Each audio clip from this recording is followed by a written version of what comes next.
പല്ലിനെ കുറിച്ച് ഇത്ര ഇമ്പോർട്ടന്റ് ആണെന്ന് റിയലൈസ് ചെയ്ത I went with my friend to the dental college to have her tooth checked and to my dismay I found that I had 20 ഓട്ടാസ്. ആകെ 16 പല്ലേ ഉള്ളൂ. 16 പല്ലിൽ 20 ഓട്ട ഉണ്ടായിരുന്നു എനിക്ക്. I was so astounded. I couldn't imagine I had so many cases. അപ്പൊ തന്നെ നിങ്ങൾ dental ഡോക്ടറെ സമീപിച്ച് ആ പ്രശ്നം പരിഹരിക്കാൻ നോക്കുക.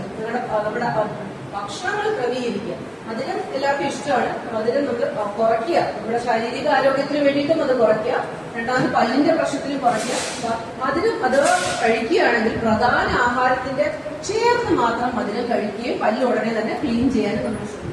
പിന്നെ നമുക്ക് ഫ്ലൂറൈഡ് എന്ന് പറഞ്ഞ ആപ്ലിക്കേഷൻ നമ്മൾ ചെയ്യാറുണ്ട്. പല്ലില് കേട് ഒത്തിരി ഉള്ളവർക്ക് ഫ്ലൂറൈഡ് ആപ്ലിക്കേഷൻ, മൗത്ത് വാഷസിലാണ് നമ്മൾ പല്ല് തേക്കേണ്ടത്. നമ്മൾ എവിടെ നിന്നാ തുടങ്ങേണ്ടത് പല്ല് തേക്കാൻ? ഇങ്ങനെയാണോ? ക്ലാസിക്കലി നമ്മൾ ഇങ്ങനെയാണ് പല്ല് തേക്കുന്നത് പറയുന്നത്. എവിടെ നിന്നാ തുടങ്ങേണ്ടത്? ഏറ്റവും നമ്മുടെ കൈ ഇങ്ങനെ പിടിച്ചിട്ട് നമ്മൾ ഏറ്റവും ലാസ്റ്റ് പല്ല്, ഈ ലാസ്റ്റ് പല്ല് എന്ന് പറയുമ്പോൾ ഏത് പല്ല?